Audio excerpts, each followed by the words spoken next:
आप सभी मीडिया बंधुओं को, देश के साथियों को मेरा नमस्कार है। मेरा नाम प्रोफेसर कुमार शांतनु है। मैं जन स्वराज पार्टी का प्रदेश युवा अध्यक्ष हूँ।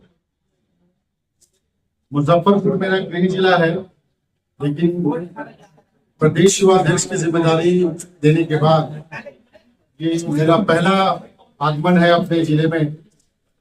और इस आगमन के पीछे बहुत गंभीर विषय है, और वो विषय है मुजफ्फरपुर जिला के युवाओं को मुख्य धारा राजनीति की वहां पर सामने लेके आना। कैसे युवाओं को एक नई राजनीतिक परंपरा, कैसे युवाओं के साथ एक नई राजनीतिक परिपाटी की शुरुआत करनी है, इन सब मुद्दों को लेके मैं मुजफ्फरपुर के युवाओं से संवाद करने आया हूँ। मैं पूरे बिहार के जिलों में जा रहा हूँ, एक आंदोलन, एक अभियान को लेकर, जिसका नाम है बिहार बदलाव युवा संकल्प। हम युवाओं को एक संकल्प, एक प्रतिज्ञा से जोड़ रहे हैं। संकल्प एक अच्छी राजनीतिक परिपाटी शुरू करने की, ऐसे व्यक्तियों का चयन करने की जो समाज के मुद्दों के आधार पर अपनी राजनीति कर रहे हैं, ऐसे व्यक्तियों का चयन करने के तो शिक्षा, रोजगार और पलायन को रोकने की बात करते हैं। हम युवाओं को इस संकल्प से भी जोड़ रहे हैं कि ऐसे व्यक्तियों को नकारें जो परिवारवाद, धर्म और जाति की राजनीति की उपज।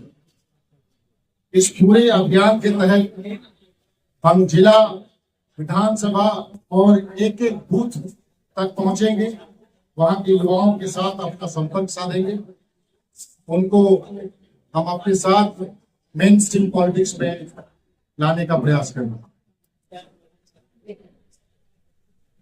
क्या मुजफ्फरपुर से आइडेंटिफाई हो चुका है कौन उम्मीदवार होंगे?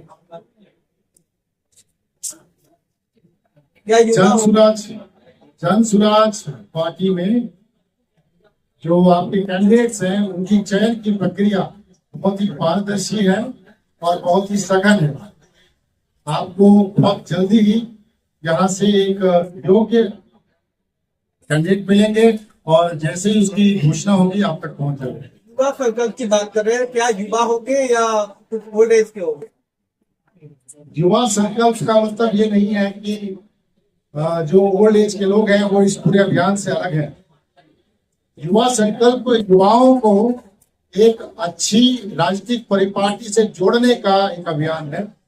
और जहां तक यहाँ के कैंडिडेट का सवाल है, तो आपको भी पता है कि age is just a number. कितने परसेंट युवा को टिकट मिलेगा?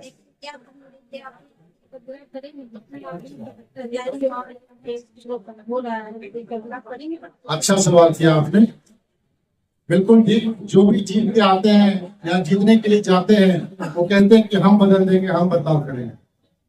आपने पिछले 30-35 सालों में जो यहाँ के दो मुख्य गठबंधन हैं, उनको तो देख ही लिया है, और इस बात से आप में से कोई भी इनकार नहीं करेगा कि ये दोनों ही गठबंधन बिहार के विकास और बिहार की उम्मीदों पे फेल हो गए। तो अब आप ही खुद सोच लीजिए कि अगर आपको किसी बीमारी का इलाज करना है, तो वही एक्सपायरी वाला दवा खाएंगे या किसी नए दवा को आप इस्तेमाल करना चाहेंगे? जिस तरह आपकी जो रणनीति है, लगातार बिहार में घूम रहे हैं, और अभी ये जो सरकार है वर्तमान में लगातार योजनाओं पे योजनाएं दे रही है, क्या बिहार की जनता पे प्रभाव पड़ेगी? ये जो सरकार की योजनाओं पे योजनाओं देने की जो बात आपने कही है, ये दिखाता है सरकार के अंदर एक घबराहट को। ये दिखाता है इस बात को कि 5 साल तक अंधे और बहरों की तरह ये सरकार सोई रही, और जब चुनाव का समय आ रहा है तो लोगों को फिर से ठगने और फुसलाने के लिए चुनाव के ठीक पहले योजनाओं की शुरुआत हो रही है। ये यही दिखाता है कि अगर विपक्ष मजबूत हो, अगर विकल्प के पास आवाज बहुत मजबूत हो, तो सरकार को अपनी नीतियों को बदलने के लिए मजबूर होना पड़े। जिस तरह से जन स्वराज पिछले 3 सालों से ये कह रहा है कि 400 रुपए का भीख हमको अपने वृद्धा जो गार्जियन है उनके लिए नहीं चाहिए, कम से कम 2000 रुपया चाहिए। तो अब जाके चुनाव के 4 महीने पहले सरकार को इस बात पे मजबूर होना पड़ा है कि आंशिक रूप से उसको बढ़ा के 1100 रुपए किया है। मैं आपको एक और बात याद दिलाता हूँ, 2023 में जब जातिगत जनगणना हुई थी तो नवंबर 2023 में विधानसभा के पटल पर हमारे मुख्यमंत्री ने कहा था कि 94 लाख जो पिछड़े परिवार हैं उनको सरकार 2 लाख रुपए की अनुदान राशि देगी।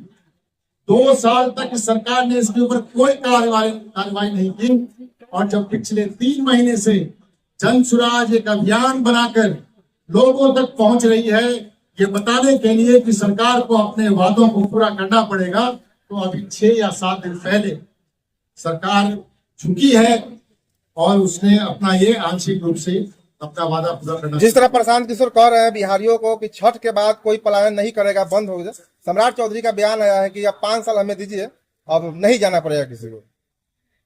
अभी तक कितना साल दिए हैं उनको, पूछिए उनसे कि अब अगला 5 साल चाहिए, पिछला 10 साल 15 साल किसके पास था? अरे ये तो साफ साफ मुंह पे ठगने वाली बात है कि हम 15 साल से फेल हो गए हैं, हमको 5 साल और दीजिए और हम फिर आपको पास करके दिखाएंगे। इससे ज्यादा धोखी बात कुछ हो नहीं सकता। भाई बिहार को मजदूरों का फैक्ट्री बनाने का काम इसी सरकार ने किया है। अगर भारत के प्रधानमंत्री बीजेपी के मोदी जी मधुबनी में आके कहते हैं कि हम यहाँ से ट्रेन चला देंगे, उसमें बिहार के श्रमिक परिवारों को आसानी होगी, तो आप समझिए कि बीजेपी के